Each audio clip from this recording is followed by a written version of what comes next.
ජීවිතයේ සමහර මතක තියෙනවා කවදාවත් හිතෙන් මැකෙන්නේ නැති. එදා මමයි අරුණ මල්ලි පාඩම් කරමින් හිටියේ. නිවස පුරා තිබුණේ අමුතුම නිහඬතාවයක්. අපේ දැස් එකිනෙක ගැටෙන හැම වෙලාවකම හිතේ ඇති වුණේ විස්තර කරන්න බැරි තරම් ලොකු කුතුහලයක්.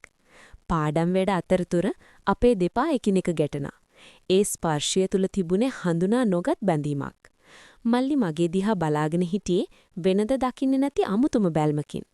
ඒ බැල්ම තුල ලොකු රහසක් හංගගෙන ඉන්නවා වගේ තමයි මට දැනුනේ. ඔහු මගේ අසලටම ආවා. ඒ උණුසුම් හුස්ම මගේ ගතට දැනෙද්දි මගේ මුළු ලෝකෙම නතර වුණා. මල්ලි මාව ආදරෙන් වැළඳගත්තා. ඒ වැළඳ ගැනීම තුල තිබුණේ පුදුමාකාර ආරක්ෂිත බවක්. එයා මගේ දෙතොල් සිපගනිද්දි මගේ හිතේ තිබුණු පාලනය ගිලිහි ගියා. අපි දෙන්න අතර තිබුණේ වචනවලට වඩා හැඟීම්වල ගනුදෙනුවක්. මගේ මුළු ගත පුරාම ඔහුගේ ආදරණීය ස්පර්ශය දැනෙන්න ගත්තා. ඒ මොහොතේ අපිට අපිව මමතක වුණා. ඒක හරියට මල් පෙට්ටක් එංගේ තැවරනවා වගේ හරිම මෘදු. ඒ වගේම හරිම ආදරණීය අත්දැකීමක්. එදා ඒ සිදුවීම අපේ ජීවිතවල රහසක් වුණා. මල්ලි උනත් ඒ ආදරය මගේ හිතේ සදාකාලිකවම තැන්පත් වෙලා තියේවි. ආදරය කියන්නේ හරිම අරුම පුදුම හැඟීමක්. පළමු දවසේ ඒ අත්දැකීමෙන් පස්සේ මගේ හිතේ තිබුණේ අමුතුම නොසන්සුන් බවක්. දවස් කිහිපයක් ගෙවිලා ගියා. එදා අම්මලා පොලේ ගිහින් හිටපු දවසක්. මම නාලා ඉවර වෙලා එනකොට අරුණ මල්ලි අපේ ගෙදරට ඇවිත් හිටියා. ඒ ඇස්වල තිබුණේ වෙනද නොදකපු ගින්දරක්. මම තෙතකොණ්ඩේ පිහිදාමින් කාමරයට යනකොට මල්ලි මගේ පස්සෙන් ආවා. එයා එකපාරටම මාව පිටුපසින් වැළඳගත්තා. ඒ තෙතමනයත් එක්ක මල්ලිගේ උණුසුම් හුස්ම මගේ බෙල්ලට දැනෙද්දි මගේ මුළු ඇඟම හිරිවැටිලා ගියා. "අක්කේ" එයා මිමිනුවා. ඒ හඬේ තිබුණේ ලොකු ආශාවක්. මම මල්ලි දෙසට හැරුණා. අපේ දැස් එකිනෙක පැටලුණා. එයා මගේ මුහුණ පුරා ආදරණීය හාදු වැස්සක් තැවරුවා. මගේ දෙතොල් මත ඔහුගේ ස්පර්ශය දැනෙද්දි මට ලෝකෙම අමතක වුණා. මල්ලි මාව වඩාගෙන ඇඬෙන් තිබ්බා. එයාගේ සෑම ස්පර්ශයක්ම මගේ ගතට ගෙනාවේ විස්තර කළ නොහැකි සනීපයක්. අපි දෙන්න අතර තිබුණේ වචනවලට වඩා හැඟීම් වලින් පිරුණු බැඳීමක්. එයා මගේ ගතේ හැම අංගලක්ම තම සෙනෙහසින් පුරවන්න ගත්තා. අපි දෙන්න මේ මොහොතේ ජීවත් වුණේ වෙනමම ලෝකෙක. මල්ලි මගේ දැස් දෙස බලා "මම මේව කාටවත් කියන්නේ නෑ අක්කේ" කියලා පොරොන්දු වුණා. ඒ විශ්වාසයත් එක්ක මම මගේ මුළු ජීවිතේම ඔහුට බාර කළා වගේ මට දැනුනේ. අපි දෙන්න ඒ අපූර්ව මොහොතේ ගිලිලා ඉන්නකොට අම්මලා ඉන හඬ ඇසුණා. මල්ලි ඉක්මනින් පිටත් වුණත් අපේ හිතවල ඉතුරු වුණේ කිසිදා නොමියෙන මතකයක්. ඒ මතකය අදටත් මගේ හිතේ රහසක් විදියට තියෙනවා. අප දෙන්න අතර තිබුණු ඒ රහසිගත බැඳීම දවසින් දවස තීව්‍ර වුණා. එදා වැස්ස වැටුණු හැන්දෑවක සීතලත් එක්ක මගේ හිතේ තිබුණේ අමුතුම නොසන්සුන් බවක්. අම්මලා ගෙදර හිටියේ නැති නිසා අරුණ මල්ලි ආයෙත් මගේ ළඟට ආවා.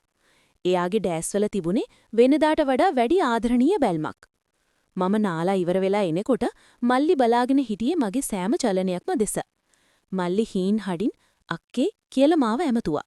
එයා මගේ අතින් අල්ලලා එයාගේ ළඟට ගත්තා. ඒ උණුසුම් වැළඳ ගැනීම තුල මට දැනුනේ මුළු ලෝකෙම මගේ වුණා වගේ. මල්ලි මගේ කන්පෙති සිපගනිමින් රහසින් යමක් මිමිනුවා. මල්ලිගේ ආදරණීය ස්පර්ශයන් මගේ මුළු ගත පුරාම ගලාගෙන ගියා.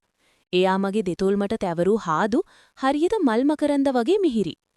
අපි දෙන්න අතර තිබුණේ කිසිවෙකුටත් නොතේරෙන විස්තර කළ නොහැකි තරම් සමීප ගනුදෙනුවක්. මගේ ගතේ සෑම අංගලක්ම ඔහුගේ ඒ සොඳුරු ආදරෙන් පිරී ගියා. ඒ මොහොතේ අපිට අපිවම අමතක වුණා. අපි දෙන්න ඒ අපූරු සුවය විඳිමින් ඉන්නකොට මල්ලි මගේ දැස් දෙස බලා hina වුණා. ඒ hinaවේ තිබුණේ ලොකු තෘප්තියක්. "මේක අපේ දෙන්න අතරම විතරක් තියෙන රහසක් අක්කේ" කියලා මල්ලි ආයෙත් මට පොරොන්දු වුණා. එදා ඒ සිදුවීමෙන් පස්සේ මට දැනුනේ මගේ ජීවිතේ අලුත් පිටුවක් පෙරළුණා වගේ. ඒ මතකය අදටත් මගේ හිතේ කොනක තැන්පත් වෙලා තියෙනවා. කාලේ ගෙවිලා ගියා. අරුණ මල්ලි දෙන් ගොඩක් ලොකුයි. ඒත් අපේ අතීතය, ඒ රහසිගත මොහොතවල් කවදාවත් කාටවත් කියන්න බැරි සුන්දර මතකයක් විතරයි. ආදරය කියන්නේ හරිම අරුම පුදුම දෙයක්. ජීවිතේ සමහර බැඳීම් තියෙනවා ඒක ලෝකයට රහසක් වුණත් අපේ හිතවලට ඒක මහා ලොකු ආදරයක්. අරුණ මල්ලි සහ මම අතර ඇතිවුණු ඒ අමුතුම සමීප බව දවසින් දවස මගේ හිතේ තදින්ම මුල් බැසගත්තා. එදා හවස් වරුවේ ආයෙත් අපි දෙන්න විතරක් ගෙදර තනි වුණා. මල්ලි මගේ අසලටම ආවා. එයාගේ දැස්වල තිබුණේ වෙනදාට වඩා වැඩි විශ්වාසයක්. මල්ලි මගේ දෑතින් අල්ලාගෙන රහසින් යමක් ඇහුවා. "අක්කේ, අපි අතර තියෙන මේ දේ කාටවත්ම කියන්නේ නෑ නේද? මම hina වෙලා එයාගේ හිස අත ගෑවා. ඒ මොහොතේ මල්ලි මාව ආදරෙන් සිපගත්තා. ඒ හාදුව තුල තිබුණේ ලොකු බැඳීමක්. අපි දෙන්න අය නිහඬ කාමරය තුල අපේම ලෝකෙක තනි වුණා. මල්ලිගේ සෑම ස්පර්ශයක්ම මගේ ගතට ගෙනාවේ විස්තර කරන්න බැරි තරම් මිහිරක්. ඔහුගේ ආදරණීය වැළඳ ගැනීම තුල මට දැනුනේ මුළු ලෝකෙම මගේ වුණා වගේ. අපේ හුස්ම වැටෙන රිද්මෙන් අපි ආදරේ ගලාගෙන ගියා. ඒ මොහොතේ අපිට අපිවම අමතක වුණා. මල්ලි මගේ දැස් දෙස බලා hina වුණා. ඒ hinaවේ තිබුණේ ලොකු සතුටක්. අක්කේ, ඔයා මගේ ජීවිතේ ලොකුම රහස කියලා මල්ලි ආයෙත් මට පැවසුවා. එදායේ සිදුවීමෙන් පස්සේ මට දැනුනේ මගේ ජීවිතේ අලුත් පිටුවක් පෙරළුණා වගේ. ඒ මටකය අදටත් මගේ හිතේ කොනකට එන්පත් වෙලා තියෙනවා. කාලය ගෙවිලා ගියා. අරුණ මල්ලි දැන් ගොඩක් ලොකුයි.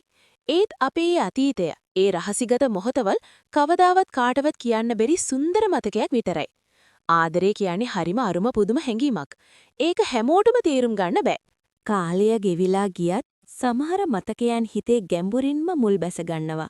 අරුණ මල්ලි සහ මම අතර ඇතිවුණු ඒ අමුතුම බැඳීම අපේ දෙන්නගෙම ලොකුම රහස වුණා. එදා නිවාඩු දවසක ගෙදර කිසිවෙකුත් නැති මොහොතක මල්ලි ආයෙත් මගේ ළඟට ආවා. ඒත් එදා එයාගේ දැස්වල තිබුණේ වෙනද නොදකපු බැරෑරුම් බවක්. මල්ලි මගේ අසලින් වාඩි වෙලා මගේ දෑතින් තදින් අල්ලා ගත්තා. අක්කේ, අපි අතර වුණු දේවල් කවදාවත් කාටවත් කියන්නේ නැහැ නේද? මම hina වෙලා එයාගේ හිස පිරිමැද්දා. නෑ මල්ලි, ඒක අපේ දෙන්නගේ රහසක් විතරයි. මම එහෙම කියද්දි මල්ලි මාව ආදරෙන් වැළඳගත්තා. ඒ උණුසුම් වැළඳ ගැනීම තුල මට දැනුනේ පුදුමාකාර සහනයක්. අපි දෙන්නයි නිහඬ මොහොතේ අපේම ලෝකෙක තනි වුණා. මල්ලිගේ ආදරණීය ස්පර්ශයන් මගේ ගතට ගෙනාවේ විස්තර කරන්න බැරි තරම් මිහිරක්. මගේ මුළු ගත පුරාම ඔහුගේ සෙනෙහස ගලාගෙන ගියා. එයා මගේ දෙතොල් මත තැවරූ ඒ අවසාන හාදුව මගේ හිතේ සදහටම රැඳුණා. අපි දෙන්න අතර තිබුණේ වචනවලට වඩා හැඟීම් වලින් පිරුණු බැඳීමක්. අපි දෙන්න ඒ අපූර්ව මොහොතේ ගිලිලා ඉන්නකොට මල්ලි හීන් හඬින් කිව්වා, අක්ක තමයි මගේ ජීවිතේ ලස්සනම මතකය කියලා. ඒ වචන ටික මගේ හිතේ තදින්ම වැදුනා. එදා මල්ලි අපේ ගෙදරින් පිටත් වුණේ අපේ ඒ රහස සදහටම හිතේ හංගගෙනයි. අද අරුණ මල්ලි ලොකු වෙලා එයාගේ ජීවිතේ එයා ජයගෙන ඇති. ඒත් එදා අපේ ඒ රහසිගත හමුවීම, ඒ සොඳුරු මොහොතවල් අදටත් මගේ හිතේ රහසක් විදිහටම තියෙනවා. ආදරේ කියන්නේ සීමාවක් නැති හරිම අරුම පුදුම හැඟීමක්. සමහර විට සමහර දේවල් රහසක් විදිහටම තියෙන එක වඩාත් ලස්සනයි. කාලය ගංගාවක් වගේ ගලාගෙන ගියා. අද මමයි අරුණ මල්ලි දෙන්නම තරුණ විය පසු කරලා. එදා ඒ දඟකාර හිතුවක්කාරකම් කළ මල්ලි අද සමාජයේ වැදගත් පුද්ගලයෙක් වෙලා ඇති. ඒත් අදටත් මම තනිවුණු මොහොතක ඒ අතීතය මගේ හිතට එබිකම් කරනවා. එදා වැස්ස වැටුණු දවස්වල පාඩම් කරන මුවාවෙන් අපි හුවමාරු කරගත්තු ඒ ආදරණීය බැල්මවල්, ඒ නොකී රහස් මගේ හිතේ සදා කාලිකවම තැම්පත් වෙලා තියෙනවා. මල්ලි මාව මුලින්ම වැළඳගත්ත ඒ උණුසුම, මගේ දෙතොල් මට තැවරූ ඒ සෙනෙහස අදටත් මට දැනෙනවා වගේ. ඒක අපේ ජීවිතවල ලස්සනම සහ රහසිගතම පරිච්ඡේදය වුණා. අපි අතර තිබුණු ඒ සමීප බව, ඒ හිරිවැටෙන ස්පර්ශයන් කිසිම දවසක අපි කාටවත්ම හෙළිකලේ නෑ. ඒක මගේ හිතේ ගැඹුරුම කොනක මල්ලි වෙනුවෙන්ම වෙන්වුණු රහසක්. සමාජයේ මොනවා කිව්වත් ඒ මොහොතේ අපේ හිතවල තිබුණේ අවංක සොඳුරු හැඟීමක් විතරයි. එයා මගේ ගතේ සෑම අඟලකටම දුන්නු ඒ ආදරය මගේ ජීවිතේ මම අත්විඳපු අමුතුම අත්දැකීමක්. අරුණ මල්ලි කුහේ හිටියත් එයා සතුටින් නැති කියලා මම දන්නවා. අපි ආයෙත් කවදාවත් එදා වගේ මුණ නුගැහුණත් අපේ ඒ රහස සදාකාලිකවම රහසක් විදිහටම තියේවි. ආදරේ කියන්නේ හරිම අරුම පුදුම දෙයක්. සමහර විට සමහර බැඳීම් වලට වඩා රහස් වැඩියෙන් ලස්සනයි. කාලය හැමදේම වෙනස් කරනවා. අද මම රැකියාවක් කරන කාර්යබහුල ජීවිතයක් ගෙවන කෙනෙක්. ඒත් එදා ඒ වැස්සි බින්දු වැටුණු හැන්දෑවන් සහ අරුණ මල්ලිගේ උණුසුම් ස්පර්ශයන් මගේ හිතේ කොනකටවම ජීවත් වෙනවා. හිතුවෙත් නැති දවසක ඒ අතීතය ආයෙත් මගේ ඉදිරියටම ආවා. එදා වැස්ස වෙලාවක මම කෝපිහලක වාඩි වෙලා හිටියේ. එකපාරටම හුරුපුරුදු රුවක් මගේ ඇස් ඉදිරියට ආවා. ඒ අරුණ මල්ලි. එයා දැන් ගොඩක් වෙනස් වෙලා. හැඩිදැඩි තරුණයෙක්. අපේ දැස් එකිනෙක ගැටුණා. ඒ ඇස්වල තවමත් තිබුණේ එදා මට දෙනුණු ඒ අමුතුම ආකර්ෂණය විතරයි. අපි දෙන්න ටික වෙලාවක් නිහඬව බලාගෙන හිටියා. අක්කේ, එයා කිව්වේ එදා වගේම ආදරණීය හඩින්. එයා මගේ අසලින් වාඩි වුණා. වචන ගොඩක් නැති වුණත් අපේ දැස් වලින් ගොඩක් දේවල් කියවුණා. එයා මගේ අතින් අල්ලා ගත්තා. ඒ ස්පර්ශය මගේ මුළු ඇඟම ආයෙත් වතාවක් හිරිවට්ටලා දැම්මා. අතීතයේ අපි විඳපු ඒ සොඳුරු රහස් ආයෙත් මගේ මතකයට ආවා. එයා රහසින් මගේ කනට කරලා ඇහුවා අක්කා තවමත් ඒ දේවල් මතකද කියලා. මම hina වුණේ ඒ මතකයන් කවදාවත් අමතක කරන්න බැරි නිසයි. මල්ලි මාව ආදරයෙන් වැළඳගත්තා. ඒ වැළඳ ගැනීම තුල එදා දැනුණු ඒ ආරක්ෂිත බව සහ ප්‍රබල ආශාව ආයෙත් මට දැනුණා. ඒ මොහොතේ අපි දෙන්න ආයෙත් අතීතයට ගියා වගේ මට දැනුනේ. ජීවිතේ කොයිතරම් ඉස්සරහට ගියත් සමහර බැඳීම් මැකෙන්නේ නැහැ. අරුණ මල්ලි සහ මම අතර තිබුණු ඒ රහසිගත සබාතාවය අදටත් අපේ ජීවිතවල ලස්සනම රහසක්. අපි ආයෙත් මුණ ගැහුනේ අහම්බෙන් උනත් ඒ ආදරය සදාකාලිකවම පවතිනවා කියලා මම දන්නවා. අවුරුදු ගානකට පස්සේ මුණ ගැහුණු අරුණ මල්ලිගේ ඒ බැල්ම මාව ආයෙත් අතීතයටම අරන් ගියා. අපි දෙන්න කෝපිහලේ නිලියට එනකොට හොඳටම වහනවා. මල්ලි යාගේ වාහනයට මාව නංගගත්තේ මාව ගෙදරට ඇරලවන්න පොරොන්දු වෙලා. වාහනේ ඇතුලේ තිබුණි පුදුමාකාර නිහඬතාවයක්. ඒත් ඒ නිහඬතාවයේ ඇතුලේ අපේ හදවත් වල වේගය අපිටම ඇහුණා. මල්ලි එකපාරටම වාහනය පාරේ අයිනේ නැවතුවා. එයා මගේ පැත්තට හැරිලා මගේ දැස් දෙස බලාගෙන හිටියා. අක්කේ මම තවමත් එදා වගේමයි. එයා කිව්වේ මගේ අතින් ඇඟිලි පටල ගන්නා ගමන්. ඔහු මගේ මුහුණ අත් දෙකෙන් අල්ලගෙන ඊටමත් සෙමින් මගේ නළල සිප කළා. ඒ ස්පර්ශය මගේ මුළු ඇඟම හිරිවට්ටල දැම්මා. මල්ලිගේ උණුසුම් හුස්ම මගේ බෙල්ලට දැනෙද්දි මට පාලනය කරගන්න බැරි තරම් ආදරයක් දැනුණා. මම මල්ලිව තදින් වැළඳගත්තා. ඒ වැළඳ ගැනීම තුල තිබුණේ වසර ගණනාවක පිපාසයක් වගේ මට දැනුනේ. මල්ලි මගේ කන්පෙටි ඇසලින් රහසින් මිමිනූ ඒ වචන මගේ හදවතේ ගැඹුරුම තැනට වැදුනා. එයාගේ සෑම ස්පර්ශයක්ම මගේ ගතට ගෙනාවේ අමුතුම සනීපයක්. අපි දෙන්න අතර තිබුණු ඒ සමීප බව, ඒ හිරිවැටෙන ස්පර්ශයන් කිසිම දවසක අපි කාටවත්ම හෙළි කළේ නෑ. ඒක මගේ හිතේ ගැඹුරුම කොනක මල්ලි වෙනුවෙන්ම වෙන්වුණු රහසක්. සමාජයේ මොනව කිව්වත් ඒ මොහොතේ අපේ හිතවල තිබුණේ අවංක සොඳුරු හැඟීමක් විතරයි. එයා මගේ ගතේ සෑම අංගලකටම දුන්නු ඒ ආදරය මගේ ජීවිතේ මම අත්විඳිපු අමුතුම අත්දැකීමක්. අරුණමල්ලි කොහේ හිටියත් එයා සතුටින් නැති කියලා මම දන්නවා. අපි ආයෙත් කවදාවත් එදා වගේ මුණ නොගහුණත් අපේ ඒ රහස සදාකාලිකවම රහසක් විදිහටම තියේවි. ආදරය කියන්නේ හරිම අරුම පුදුම දෙයක්. සමහර විට සමහර බැඳීම් වලට වඩා රහස් වැඩියෙන් ලස්සනයි. සෙනෙහසින් පුරවන්න ගත්තා. ඒක හරියට නැවත ඉපදීමක් වගේ. ගෙදරට ඇරලවලා එයා යන්න යනකොට මගේ හිතේ තිබුණේ ලොකු සතුටක්. අපේ ඒ පරණ රහස දැන් අලුත් වෙලා. මේක කොතනින් නතර වෙයිද කියලා මන් දන්නේ නැහැ.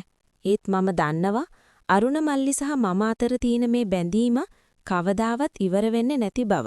එදා මල්ලිගේ වාහනේ ඇතුලේ වුණු ඒ උණුසුම් හමුවීමෙන් පස්සේ මගේ මුළු ලෝකෙම වෙනස් වුණා. වසර ගණනාවකට පස්සේ මගේ ගතට දැනුණු ඒ ආදරණීය ස්පර්ශයන් මාව අමුතුම ලෝකයකට අරන් ගියා. එදා රෑ මට නිින්ද ගියේ නැහැ. මල්ලිගේ ඒ උණුසුම් හුස්ම මගේ බෙල්ලට තාමත් දැනෙනවා වගේ. පහවද උදේ මට මල්ලිගෙන් පණිවිඩයක් ආවා. අක්කේ මට තාමත් ඔයාව දැනෙනවා. මට ආයෙත් ඔයාව මුණ ගැහෙන්න ඕනේ. ඒ වචන ටික කියවද්දි මගේ හදවත වේගයෙන් ගැහෙන්න ගත්තා. අපි දෙන්න තීරණය කළා නගරයෙන් ඈත පිහිටි නිස්කලංක තැනක මුණ ගැහෙන්න. කාටවත්ම පේන්නේ නැති අපේම රහස් ලෝකෙක. අපි මුණ ගැහුණු ඒ තැන හරිම නිස්කලංකයි. මල්ලි මාව දුටු සෙනින් තදින් වැළඳගත්තා. එයාගේ ඒ හෙඩිදෙඩි දෑතට මාව මැදි වෙද්දි මට දැනුනේ පුදුමාකාර ආරක්ෂාවක්. මල්ලි මගේ මුළු ගත පුරාම ඔහුගේ ආදරය තවරන්න ගත්තා. ඔහුගේ දෙතොල් මට තැවරූ හාදු හරිවිට ගින්දරක් වගේ මගේ ඇඟ පුරාම පැතිරුණා. අපි දෙන්න අතර තිබුණු ඒ ප්‍රබල ආකර්ෂණය පාලනය කරන්න බැරි තරම් වුණා. එදා වගේම අදත් මල්ලි මගේ සෑම ඉඟියක්ම හඳුනගත්තා. ඔහුගේ සෑම ස්පර්ශයක්ම මගේ හදවතේ ගැඹුරුම තැනට දැනුණා. අපි දෙන්න ඒ මොහොතේ ජීවත් වුණි වෙනමම ලෝකෙක. මල්ලි මගේ දැස් දෙස බලා අක්කා තාමත් ඒ වගේම ලස්සනයි කියලා මිමිනුවා. ඒ වචන මගේ හිතේ සදාකාලිකවම තැන්පත් වුණා. අපි මේ සුන්දර මොහොත විඳිමින් ඉන්නකොට මගේ දුරකථනයට ඇමතුමක් ආවා. ඒ මගේ සැමියාගෙන්. මගේ මුළු ඇඟම සීතල වෙලා ගියා. මල්ලිත් නිහඬව මගේ දිහා බලාගෙන හිටියා. මේ රහස කොතනින් නතර වෙයිද? මගේ ජීවිතේ ඊළඟට මොකක් වෙයිද? අපි බලමු ඊළඟ කොටසින්. ඔයාලා හිතන්නේ ඊළඟට මොකක් වෙයි කියලාද? කමෙන්ට් එකක් දාලා කියන්න. සබ්ස්ක්‍රයිබ් කරන්න අමතක කරන්න එපා.